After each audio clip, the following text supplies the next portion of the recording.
Hello, before we start today's video, I'd just like to let you know that KOSMO Comes for Christmas is out. So way back in the lockdown Christmas Eve of 2020, I did a live stream of a bunch of cheesy Christmas songs, and it has been requested a lot to have a lot of them on vinyl. Well, after getting the necessary permissions, well, it's available on 12-inch vinyl. I made it like a kind of 12-inch vinyl that you pull out at a car boot sale or a charity shop bargain bucket and go, what the heck is that? That looks absolutely awful. I love it. So yeah, it was pretty odd dressing up like Santa Claus in the middle of July, but that's the kind of thing you have to do to get something done in time for Christmas. Anyway, information to KOSMO Comes for Christmas is below. So after putting up a vote on Patreon on what to do for the next video, the organ foot pedal controller reigns supreme. Oh shit. Oh god. Oh.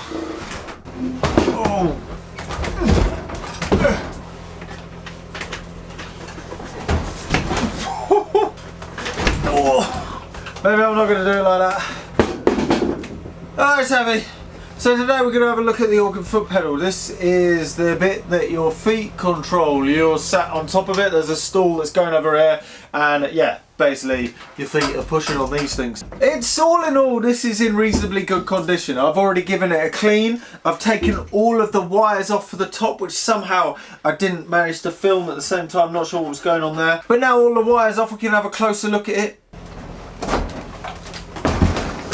So as you can see, they are rather large, but they are pretty simple. So let's have a look at the switches. So the switches, which are right here, are very old school, and there's loads of wires coming off them. The reason why there were so many wires coming off of these is they were going over to the switch matrix and they were being separately set up to control other things. 1, 2, 3, 4, 5, 6, 7, 8, 9, 10, 11. We don't need 12 wires coming off each of these. We only actually need one. So that makes it a lot simpler because there's 1, 2, 3, 4, 5, 6, 7, 8, 9, 10, 11, 12, 5, 6, 7, 8, 9, 20. So instead of about 400 wires, we've got about 30 wires. So that's a bit more manageable, right? So these are the foot pedals. You'll get an idea when we push them down. We can push them down with this. There's an adjustable screw on here that lets us push down on this, which is the switch. The switch is really simple. All it is a sprung piece of metal with a bit of metal that goes across the top. Then that makes contact with these tiny little springs that are in there, and when that makes the contact, that's the switch being made. As you can see, there's a load of wires that are made separate, and when this goes, it attaches them to ground. But we don't need all of these wires, as I said. We only need one, so we're going to just connect a bunch of them to one wire so we know we're making a good connection, because as you can see, they are a little bit dirty, but ain't nobody got time for cleaning all of those. So we're going to wire every single contact to one wire, and then that'll make enough of a decent contact to make a nice, you know, a nice note to be played. You can fine tune where in its travel it actually touches and pushes on the spring using this screw right here that twists, that literally just twists the front of it forwards and backwards. And then these are the springs on the back that spring the pedal back up, of course. So the next thing we've got to do is clean off all of the old bits of wire that are dangling off the back, and then solder a single wire to the back of each of these switches, making 29 in total, and dangle them over the back.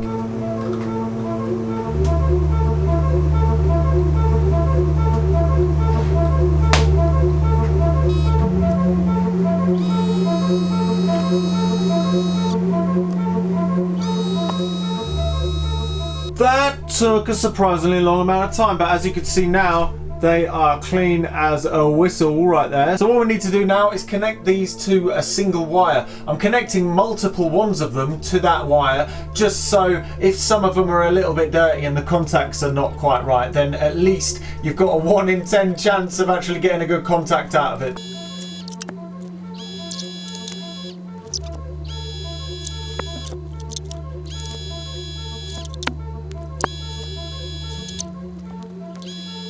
Now we have all 30 of the wires wired into the switches. We're going to wire them up to this Arduino Mega. We're going to do it in a very similar way to a video that I did at the start of the year, which is a very simple DIY MIDI controller. So we're going to use a piece of code that's like that, and we're basically just going to wire all of these wires into some inputs on these, and then just have a MIDI cable running off this. To make it easily modifiable and repairable in the future, we're going to use a turret board shield. So this just flicks on the top of this. Have I got any bent pens?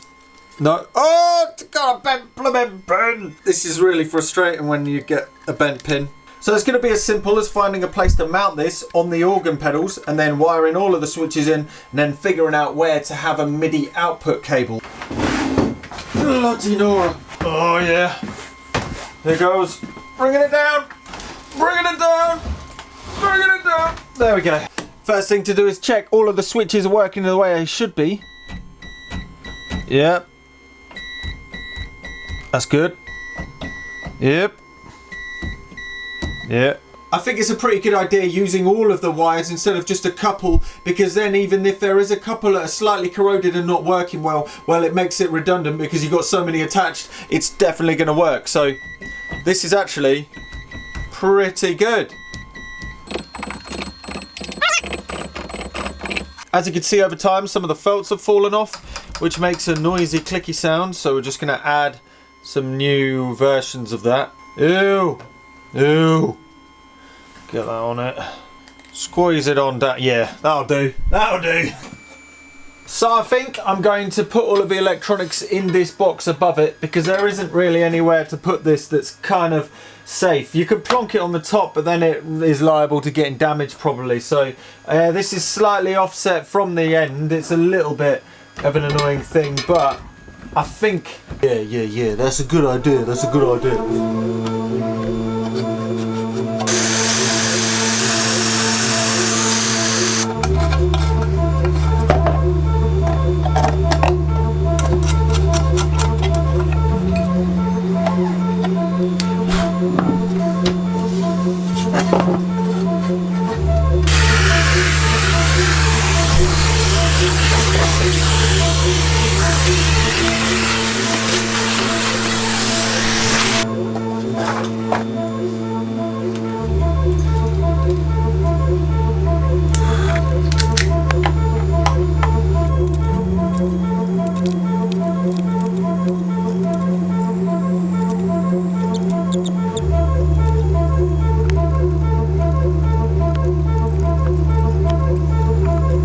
So we've got the Arduino Mega underneath the shield. All of the wires are going into it just directly. There's no multiplexers or anything like that. The reason we're doing it this way is because in the future it's much easier to troubleshoot for anybody. You don't need to inspect a schematic to know what's going on. So if it's just this key, for instance, that doesn't work, well, the only problem there could be is either the key or the wire that's going into here. If you're using a more complicated circuit to use a smaller chip, well, it gets more complicated and there might be other reasons for why it is broken. So for the purpose of it being easily fixed or upgraded in the future, we're doing it this way. We've got the MIDI output here and the power goes in here, and that's the only thing that needs to be talked to. It also goes without saying that now it's MIDI, you can plug it into anything. Right, let's try it, let's go.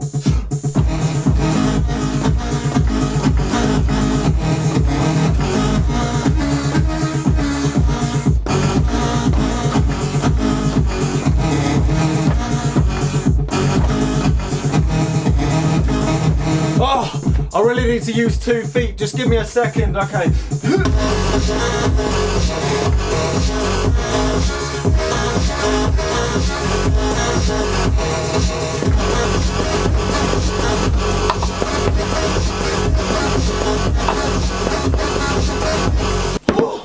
Oh, that was hard work without a stool. I really need to find an organ stool to put over that, that's for sure.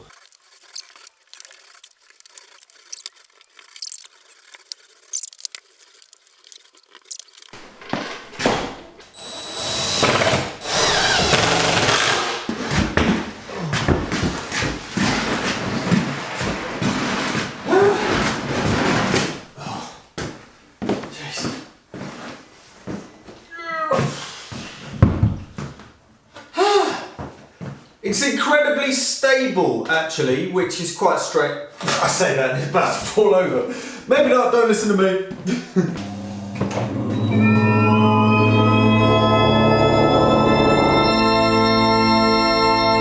So now we have the foot pedal plugged in and working. The issue that we have right now is sadly this organ didn't come with a stool, so I'm going to have to find the stool. Basically the stool goes over the top, it goes about there, so you can sit on it and then actually have them in front, because if you sit on the back you can't reach over and actually play these with your feet.